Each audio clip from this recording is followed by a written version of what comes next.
तो देखो बच्चों, अपना जो यूनिट चल रहा है और ये यूनिट है हाइड्रोकार्बन्स।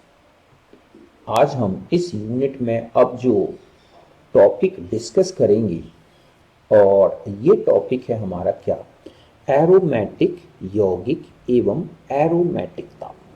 ओके, तो देखो बच्चों, इस टॉपिक में हम एरोमेटिक यौगिक क्या हैं, एंटी एरोमेटिक यौगिक क्या है, नॉन एरोमेटिक यौगिक क्या है, इनको डिस्कस करेंगे।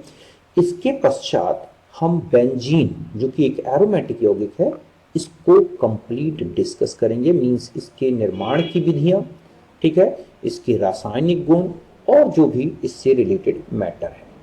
ओके, तो फिर स्टार्ट करते हैं और सबसे पहले तो हम डिफाइन कर लें कि एरोमेटिक यौगिक क्या है। ओके, तो देखो बच्चों, एरोमेटिक यौगिक का मतलब है समतलीय वलय युक्त असंतृप्त संयुग्मित तंत्र वाले यौगिक जिनमें संतृप्त यौगिकों के समान रासायनिक गुण पाए जाते हैं तथा ऊष्मीय रूप से अधिक स्थायी होते हैं, एरोमेटिक यौगिक कहलाते हैं।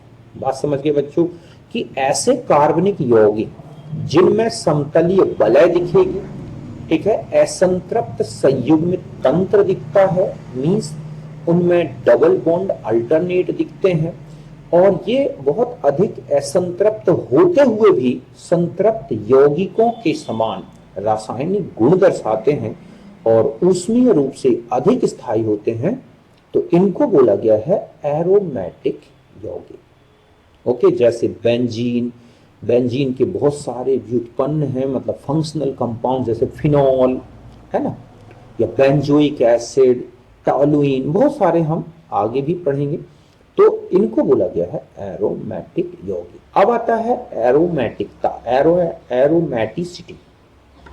तो एरोमेटिक यौगिकों के विशिष्ट गुणधर्म जो उनको संतृप्त यौगिक के समान बनाते हैं, एरोमेटिकता कहलाता है। समझ गए बच्चों कि एरोमेटिक ये जो यौगिक हैं उनके एक ऐसा विशिष्ट गुणधर्म जो उनको एक संतृप्त यौगिकों के समान बनाता है, उसको बोला गया है एरोमेटिकता, एरोमेटिसिटी। जैसे आप देखोगे कि जो एरोमेटिक यौगिक हैं बहुत ज्यादा असंतृप्त होते हुए भी योगात्मक क्रियाएं आसानी से नहीं करते इनमें प्रतिस्थापन मिलता है, ये सामान्य ऑक्सीकारकों अपचायकों से कोई रिएक्शन नहीं करते, ऊष्मीय रूप से काफी अधिक स्थायी होते हैं, तो ये सब ये कहलाता है एरोमेटिकता। अब कौन सा यौगिक एरोमेटिक होगा, कौन सा यौगिक एरोमेटिक नहीं होगा, आप कैसे पहचाने कि कोई कंपाउंड एरोमेटिक है, इसके लिए एक नियम दिया गया है जिसे बोलते हैं हुक्कल का नियम। समझ गए ना कि हम ये देखेंगे कि जो एरोमेटिकता है, तो एरोमेटिकता का मतलब है कि कौन सा यौगिक एरोमेटिक है या नहीं है, इसको आप कैसे पहचानें। तो इसके लिए एक नियम दिया गया है, हुक्कल रूल। देखो इसने क्या कहा है कि चक्रीय यौगिक जिनमें पूर्ण विस्थापनीकृत पाई इलेक्ट्रॉन वलय पाई जाती है और इस वलय में 4n+2 पाई इलेक्ट्रॉन होते हैं, वो एरोमेटिक कहलाते हैं। समझ गए ना, मतलब एक तो सबसे पहली है कि चक्रीय वलय समतलीय, बल्कि हम इसको और लिख दें कि समतलीय चक्रीय वलय युक्त यौगिक जिनमें पूर्ण विस्थापनीकृत पाई इलेक्ट्रॉन वलय, मतलब वो पाई इलेक्ट्रॉन वलय पूरी चक्र में घूमती है, पूरी वलय में पूर्ण विस्थापनीकृत होती है और इस वलय में जो पाई इलेक्ट्रॉन वलय है उसमें 4n+2 पाई इलेक्ट्रॉन्स होते हैं, तो ऐसे यौगिकों को बोला गया है क्या बच्चों, एरोमेटिक यौगिक, जहां n की वैल्यू 0, 1, 2, 3 इस तरह से धनात्मक पूर्णांक संख्या में होनी चाहिए विद 0।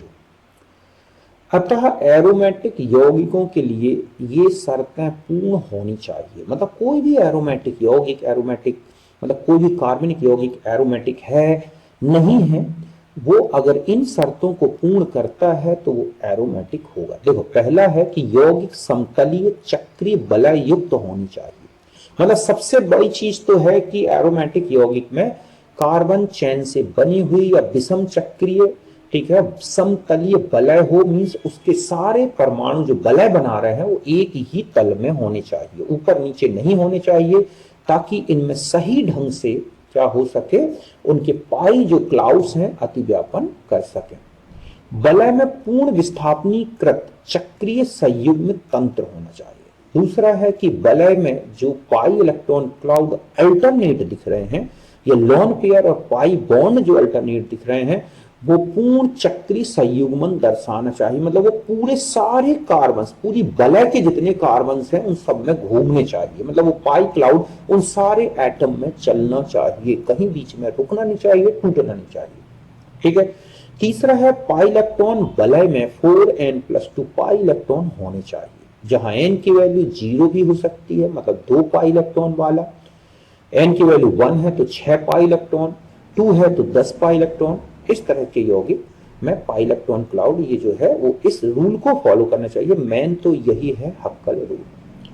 अगर कोई बहुचक्रीय यौगिक है, मतलब एक से ज्यादा वलय दिखती है बेंजीन वलय, तो उनमें पाई इलेक्ट्रॉन अब्र परिचक्रीय पेरिफेरल होना चाहिए, मतलब पूरे जो वलय है उस यौगिक में, जो पेरिफेरल में, मतलब जो बाहर की तरफ कार्बन आ रहे हैं, उनमें पूरा पाई इलेक्ट्रॉन क्लाउड घूमना चाहिए उस वलय के पेरिफेरल पार्ट में, अर्थात अणु के पेरिफेरल पार्ट में पाई क्लोज्ड लूप बननी चाहिए, तभी वो क्या कहलाएगा बच्चों, एरोमेटिक। जैसे हम ये कहें बेंजीन है, तो बेंजीन के ये जो पाई इलेक्ट्रॉन क्लाउड है, ये पूरी वलय में इस तरह से घूमता है, मतलब इसका अगर हम एक और स्ट्रक्चर बना लें तो हम ऐसा कह सकते हैं कि वो ऐसे घूमेगा, और इस तरह से इस क्लाउड को पेरिफेरल कंडीशन में शो करें, मतलब वलय के इस पूरी कार्बन की चेन की जो वलय है उसमें इस तरह से एक क्लोज्ड पाई इलेक्ट्रॉन लूप बनना चाहिए, ये लूप कहीं बीच में टूटना नहीं चाहिए, तब ये एरोमेटिक कंपाउंड बन जाएगा। तो बेंजीन ये सारी कंडीशन फॉलो कर रहा है। देखो, एक तो वलय जो है चक्रीय दिख रही है पूरी और समतलीय है, सारे कार्बन और हाइड्रोजन एक ही तल में है, पाई इलेक्ट्रॉन पूरी वलय में घूम रहे हैं, इस तरह से एक पेरिफेरल पाई क्लोज्ड लूप बन रहा है। और n की वैल्यू अगर आप इसमें सॉल्व करेंगे, 6 पाई इलेक्ट्रॉन है इसमें, तो n की वैल्यू 1 आएगी। इसका मतलब है कि बेंजीन एक एरोमेटिक यौगिक होगा। ऐसे ही नैप्थलीन में देखो, जो हर एक कार्बन एटम है इसमें एक इलेक्ट्रॉन प्रेजेंट होता है फ्री, और यही फ्री इलेक्ट्रॉन इस पूरी दोनों वलय में एक पेरिफेरल पाई क्लोज्ड लूप बनाता है, जो कि पूरी 6, मतलब ये दोनों वलय के ऊपर सर्कुलेट होता रहता है, घूमता रहता है, कहीं ब्रेक नहीं होता।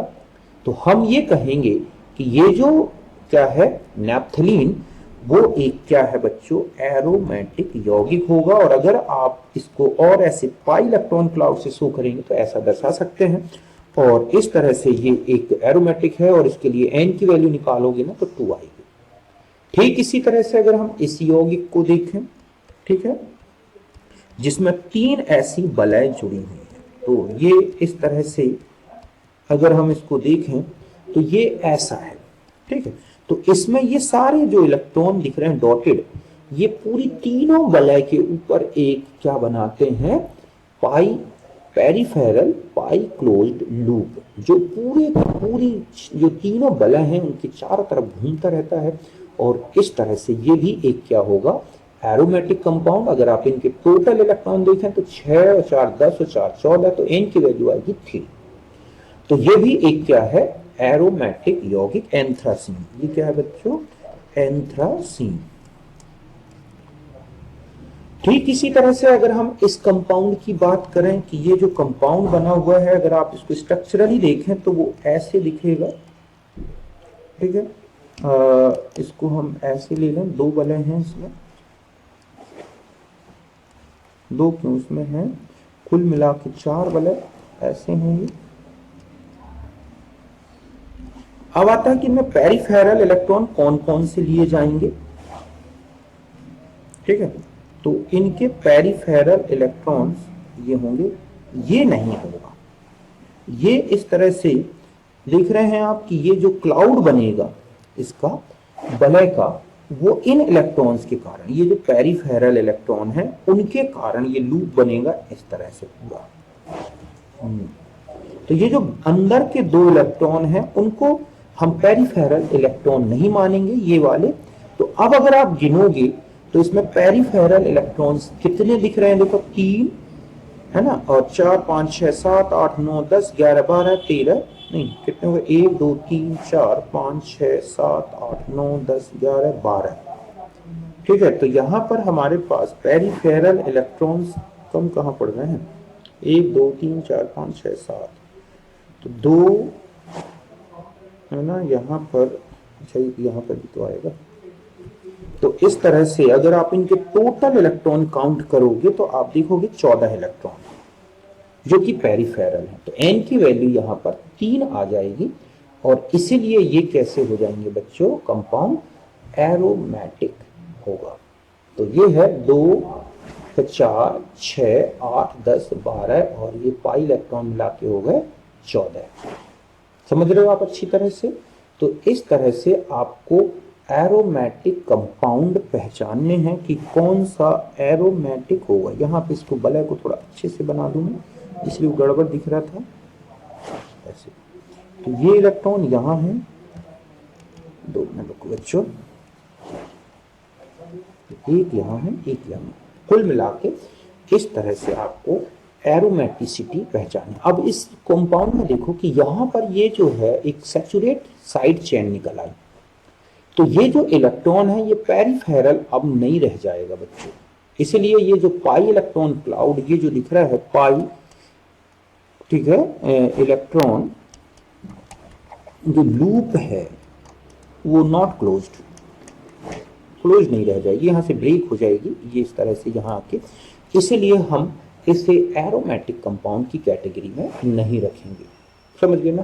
तो सबसे मेन चीज है कि पेरिफेरल पाई इलेक्ट्रॉन जो रिंग बन रही है वो कंप्लीट क्लोज्ड होनी चाहिए, कहीं ब्रेक नहीं होनी चाहिए, नहीं तो वो एरोमेटिसिटी खो देगा। तो इस तरह से आपको पहचानना है एरोमेटिक कंपाउंड्स में एरोमेटिकता। अब देखो, अब आते हैं टाइप्स ऑफ एरोमेटिक कंपाउंड्स। तो 2 टाइप्स के दिखेंगे आपको, एक तो होते हैं बेंजीनॉइड एरोमेटिक कंपाउंड्स और एक होते हैं नॉन बेंजीनॉइड एरोमेटिक कंपाउंड्स। तो बेंजीनॉइड एरोमेटिक कंपाउंड्स मतलब इनमें बेंजीन वलय तंत्र पाया जाता है, मतलब इनमें वलय दिखेगी, बेंजीन वलय स्केलेटन दिखेगा आपको, जैसे बेंजीन, नैप्थलीन, एंथ्रासीन, प्यूरिडीन, या ऊपर आपने जो ये देखे इस तरह के ये वलय वाले, ये सब क्या हैं, बेंजीनॉइड कंपाउंड। फिर होते हैं नॉन बेंजीनॉइड, इनमें बेंजीन वलय नहीं होती किंतु एरोमेटिक गुण पाए जाते हैं, जैसे साइक्लोपेंटाडाई एनाइल एनाइल। इसमें ये जो नेगेटिव चार्ज है वो हर एक कार्बन में घूमता है और पेरिफेरल लूप बनाता है, और इसमें n की वैल्यू 1 आएगी तो ये एरोमेटिक है। ठीक इसी तरह से ट्रोपैलियम कैटाइन, ये भी एक एरोमेटिक है, इसमें पॉजिटिव चार्ज हर एक कार्बन में घूमता है और जो पाई इलेक्ट्रॉन जो है वो पूरा एक क्लोज्ड लूप बनाएगा, है ना। इसके बाद है साइक्लोप्रोपैलियम कैटाइन, ये भी एक एरोमेटिक है, इसमें n की वैल्यू 0 होगी। ठीक इसी तरह से साइक्लोप्रोपैलियम कैटाइन और साइक्लोपेंटाडाई एनाइल एनाइन का ये फ्यूज्ड सिस्टम दिख रहा है, इसमें दोनों वलय एरोमेटिक हैं और कुल मिला के पाई इलेक्ट्रॉन है 10, तो n की वैल्यू है 2। ऐसे ये है साइक्लोब्यूटाडाइन सिस्टम, ये एंटी एरोमेटिक है, लेकिन 2 इलेक्ट्रॉन निकाल दो या 2 इलेक्ट्रॉन जोड़ दो, 2 इलेक्ट्रॉन जोड़ दोगे तो यहाँ पर ये 6 इलेक्ट्रॉन हो जाएंगे पाई इलेक्ट्रॉन, जो कि सर्कुलेट हो सकते हैं पूरे सिस्टम में हर एक में इस तरह से, इसलिए ये एरोमेटिक होगा। 2 निकाल दो इलेक्ट्रॉन तो भी ये क्या बन जाएगा बच्चों, एरोमेटिक हो जाएगा, क्योंकि हर एक कार्बन की हाइब्रिड स्टेट sp2 हो जाएगी, समतलीय। ठीक इसी तरह से ये नॉन एरोमेटिक है, तब सेव्ड होता है, लेकिन इसमें 2 इलेक्ट्रॉन जोड़ दिए जाएं या 2 निकाल दें तब ये फिर एरोमेटिसिटी शो करने लगता है। ठीक है, ऐसे ये कंपाउंड है। अभी ये नॉन प्लेनर होता है H परमाणुओं के प्रतिकर्षण के कारण और ये नॉन एरोमेटिक होता है, लेकिन अगर ये दोनों बीच के हाइड्रोजन हटाएं और वहां NH, CH2, O, सल्फर, इस तरह का कोई भी समूह, मतलब यहाँ पर हम CH2 कर दें या फिर ऑक्सीजन कर दें या सल्फर कर दें तो ये फिर एरोमेटिक हो जाएगा, क्योंकि फिर ये दोनों वलय तल में आ जाएंगी और फिर कंप्लीट एक क्लोज्ड रिंग बन जाएगी और ये एरोमेटिक होता है।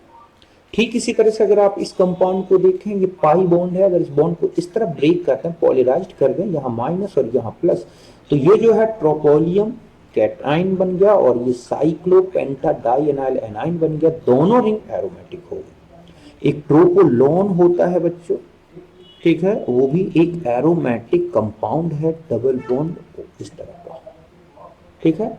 तो ये भी एरोमेटिक है क्योंकि इसके हर एक कार्बन sp2 संतृप्त अवस्था में है, तो ये भी एक क्या है, एरोमेटिक। तो ये सब नॉन बेंजीनॉइड एरोमेटिक कंपाउंड्स हैं, ठीक है। तो यहां तक आप समझ गए। अब हम आ जाते हैं एप्लीकेशन ऑफ एरोमेटिसिटी, फिर मैं एंटी एरोमेटिसिटी बताऊंगा, पहले इसको कंप्लीट कर दूं। एप्लीकेशन ऑफ एरोमेटिसिटी में एरोमेटिकता के अनुप्रयोग, तो देखो पहला है स्टेबिलिटी ऑफ कार्बेनाइन एंड कार्बोकैटाइन। अगर कोई भी कार्बेनाइन या कार्बोकैटाइन बनता है और वो एरोमेटिकता दर्शाता है, मींस उसमें एरोमेटिक कैरेक्टर है, तो वो अत्यधिक स्थायी होगा। जैसे साइक्लो पेंटाडाइएनाइल एनाइन, इन सारे एनाइन से कहीं ज्यादा स्टेबल है, भले इनमें रेजोनेंस स्ट्रक्चर बहुत है, लेकिन ये पाई जो इसका माइनस चार्ज है वो एरोमेटिक वलय बनाने में भाग लेता है और ये इतना स्थायी है कि ये अलग से निकाला जा सकता है। ठीक इसी तरह से कैटाइंस को कंपेयर करें तो साइक्लोप्रोपेलियम जो ये वाला है, सॉरी ये ट्रोपोलियम प्रोपेलियम कैटाइन, ये इन सबसे ज्यादा स्टेबल है। तो इस तरह से सबसे पहले जब हम कार्बोकैटाइन कार्बेनाइन की स्टेबिलिटी ऑब्जर्व करते हैं तो सबसे पहले एरोमेटिक कैरेक्टर, फिर देखा जाता है रेजोनेंस, फिर हाइपर कॉन्जुगेशन और फिर इंडक्टिव इफेक्ट, इस तरह से पहला। दूसरा है अम्लीय गुण, यदि यौगिक में हाइड्रोजन के प्रोटॉन के रूप में निकलने पर बना एनायन एरोमेटिक होता है तो ऐसे हाइड्रोजन अम्लीयता दर्शाते हैं, मतलब बहुत ही प्रबल अम्लीय होंगे। जैसे ये है, ये क्या है, साइक्लो पेंटाडाइईन, ठीक है। तो ये एरोमेटिक नहीं है, ये क्या है, नॉन एरोमेटिक। क्या है बच्चों, ये नॉन एरोमेटिक। लेकिन ये जो हाइड्रोजन है, अगर इनमें से कोई भी हाइड्रोजन प्रोटॉन के रूप में एक निकल जाए, जैसे ग्रिग्नार्ड रिएजेंट के साथ ट्रीट कर दें हम इसको, तो अब ये जो बनेगा एनाइन प्रोटॉन निकलने के बाद ये एरोमेटिक होता है और ये बहुत ज्यादा स्थायी होगा और ये एक प्रकार का लवण बन जाएगा। MgX इसके यहाँ जुड़ा नहीं होगा बल्कि इस तरह से प्लस माइनस आयन के फॉर्म में रहेगा और एक एल्केन बन जाएगा। इस तरह से इसमें अम्लीय हाइड्रोजन होंगे। ठीक इसी के बाद आ जाते हैं इनोल रूप का स्थायित्व। यदि कोई इनोल एरोमेटिक होता है तो यह यौगिक एरोमेटिक रूप में ही पाया जाएगा, मतलब ये अपनी एरोमेटिसिटी को बनाए रखेगा। जैसे हम देखें फिनॉल है, फिनॉल का ये है इनोल फॉर्म और ये क्या है, ठीक है, सॉरी ये है कीटो फॉर्म और ये है इनोल फॉर्म। तो ये कीटो फॉर्म एरोमेटिक नहीं है, लेकिन यहाँ पर इनोलाइजेशन हो जाए और ये फिनॉल अपने इनोल फॉर्म में आ रहा है और एरोमेटिक है, तो अगर कोई भी टॉटोमेरिज्म में इनोल फॉर्म एरोमेटिक हो जाता है बच्चों, तो वो सबसे ज्यादा स्थायी होगा, लगभग 100% एग्जिस्ट करेगा, ठीक है। ठीक इसी तरह से हाइड्रोक्साइड का क्षारीय गुण। अब मान लो इस हाइड्रोक्साइड की बात करें तो आपसे पूछा जाए कि क्या ये अल्कोहल होगा, तो नहीं, बल्कि ये एक प्रबल क्षार होगा। यहाँ OH डायरेक्ट बॉन्ड नहीं बना सकता कोवलेंट, बल्कि यहाँ प्लस माइनस के फॉर्म में रहेगा, क्योंकि जब तक इसमें प्लस है इस वलय में तब तक एरोमेटिक है। अगर ये OH जुड़ जाए तो ये नॉन एरोमेटिक हो जाएगा। ठीक इसी तरह से ये क्षारीय है या ये क्षारीय है, तो हाइड्रोक्साइड का क्षारीय गुण आप बता सकते हैं। ठीक इसी तरह से एक और आता है, यदि अणु में एकांक इलेक्ट्रॉन युक्त पाई रिंग बना लेता है एरोमेटिक रिंग, तो क्षारीय गुण दर्शाता है। यदि अणु में एकांक इलेक्ट्रॉन युक्त पाई रिंग बनाता है तो क्षारीय गुण दर्शाता है, गलत दिया। यदि अणु में एकांक इलेक्ट्रॉन युक्त पाई रिंग, ठीक है, या हम कहें पाई इलेक्ट्रॉन रिंग बनाकर, ठीक है, एरोमेटिक हो जाता है,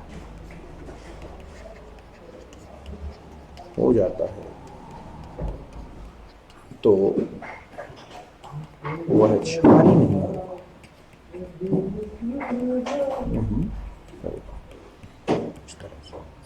जैसे यहां देखो पायरोल में, ये क्या है, पायरोल, तो ये पायरोल में ये जो इलेक्ट्रॉन है ये इसमें आ जाता है, कौन सी वलय बनाने में, पाई इलेक्ट्रॉन क्लोज्ड लूप, जिसमें 6 पाई इलेक्ट्रॉन्स हैं।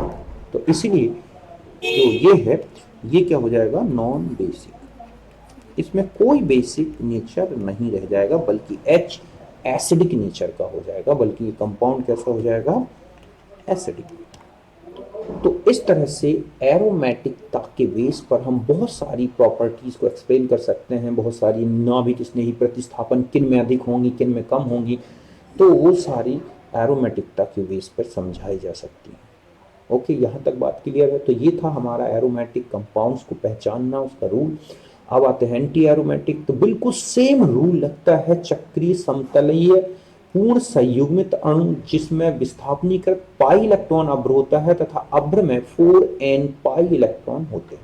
यहाँ 2 नहीं होगा, मतलब पूरा है कि चक्रीय समतलीय कार्बनिक यौगिक संयुग्मित पूर्ण संयुग्मित विस्थापनीकृत पाई इलेक्ट्रॉन अभ्र होता है तथा अभ्र में 4n पाई इलेक्ट्रॉन होते हैं, तो वो एंटी एरोमेटिक होगा। इसमें n की वैल्यू 1 2 3, जैसे ये है साइक्लोब्यूटाडाइन, तो ये एंटी एरोमेटिक है। क्यों? क्योंकि इसमें 4 इलेक्ट्रॉन हैं, ये 2 इस तरह से पूर्ण विस्थापनीकृत हैं, ये इधर आ जाएंगे तो एक नया रूप ऐसा बन जाएगा। तो यहां पर n की वैल्यू 1 आ रही है 4n के अनुसार, इसलिए ये एंटी एरोमेटिक होगा। ठीक इसी तरह से ये एंटी एरोमेटिक है, 4 इलेक्ट्रॉन हो रहे हैं, 4 इलेक्ट्रॉन हो रहे हैं। इस तरह से पोलराइजेशन कर दें, इसको प्लस और प्रोपालियम कैटायन की जगह एनाइन बना दें, तो ये दोनों भले ही एंटी एरोमेटिक हो जाएंगे। ठीक इसी तरह से ये इनोल फॉर्म में कन्वर्ट हो जाए तो ये एंटी एरोमेटिक हो जाएगा। ये वाला जो है अगर हम इसको अरेंज करके और ये हाइड्राइड माइग्रेशन करा दें तो ये एंटी एरोमेटिक हो जाएगा, जबकि ये नॉन एरोमेटिक है। तो ऐसा कार्बोकैटायन तो खैर बनेगा ही नहीं, ये हाइड्राइड माइग्रेशन पॉसिबल ही नहीं है, मतलब ये नहीं होगा। क्योंकि बच्चों जो एंटी एरोमेटिक यौगिक होते हैं वो थर्मली बहुत ज़्यादा अनस्टेबल होते हैं, मींस सबसे ज़्यादा अनस्टेबल कंपाउंड की बात करें तो एंटी एरोमेटिक ही होते हैं। इनके बारे में आपको कहीं कोई ज़्यादा केमिस्ट्री नहीं मिलेगी, ये केवल कहीं कहीं मध्यवर्ती के रूप में बनते रहते हैं। फिर हम आते हैं नॉन एरोमेटिक कंपाउंड्स, तो जिनमें ना तो एरोमेटिसिटी है ना ही एंटी एरोमेटिसिटी है, वो ऐसे चक्रीय यौगिक जो एरोमेटिक एवं एंटी एरोमेटिक गुण नहीं होते। जैसे ये है, ठीक है, साइक्लोपेंटाडाइन, ये है इसी तरह से साइक्लो हेप्टाट्राइन, हेक्साडाइन, है ना, ऑक्टाटेट्राइन, तो ये सब क्या है, नॉन एरोमेटिक कंपाउंड।